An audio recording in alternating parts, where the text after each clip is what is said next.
Magandang umaga, kumusta po? Narito po ulit ang update natin para sa lagay ng ating panahon ngayong umaga po ng August 4, 2024 na kung saan sa ngayon po ay aktibo ang karagatan sa northeastern part ng ating bansa na bumuo po ng mga sama ng panahon at may dalawa na pong invest na nabuo at tinawag pang may itong invest 91W at 92W at base naman po dito sa wind map ay mas malaki po ang sirkulasyon ng 91W gaya ninyong nakikita ay hinahatak na po nitong habagat habang nagbabantay itong papasok ngayong araw dyan po sa northeastern part ng ating area of responsibility. At bukas naman,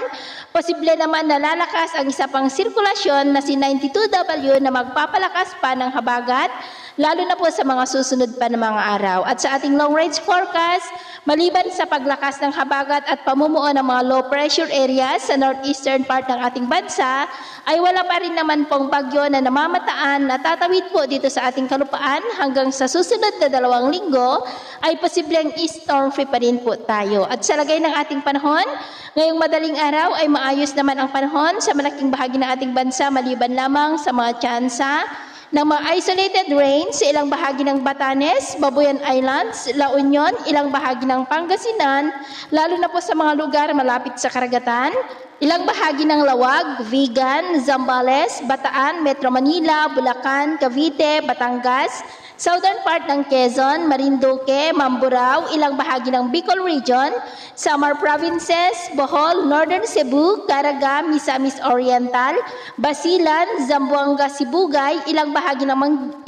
po ng Maguindanao at Davao Oriental. At mamaya ay sisikat po ang araw sa malaking bahagi ng ating bansa, lalo na po dito sa Northern Luzon, Kabisayaan at Mindanao, pero may chance sa panhin ng maulap na kalangitan with isolated rain sa may Batanes, Babuyan Islands, ilang bahagi ng La Union, Pangasinan, Bulacan, Metro Manila, Cavite, Southern Quezon, ilang bahagi ng Bicol Region, Marinduque, Romblon, Mamburao, ilang bahagi ng Palawan, Pandan at northern part po ng Cebu. At mamayang hapon, mas maraming lugar muli ang makakaranas ng mas maulap na kalangitan na mas mataas ang tsansa ng mga isolated light to heavy rains, lalo na po dito sa may Luzon, Western Visayas at ilang bahagi ng Mindanao. Kaya mag-ingat pa rin po tayo sa posibleng banta pa rin ng mga pagbaha at pagguho ng lupa. At sa atin naman po mga baybayin, wala naman po tayong nakataas na anumang gale warning signals, pero iba yung pag-ingat lamang po kung papalaot tayo para mas makaiwas sa mga sakunang pangkaragatan. So, yun po ang latest update natin sa araw na ito. At ako po muli si James na nagsasabing sa kahit na pagsubok po na darating sa ating buhay,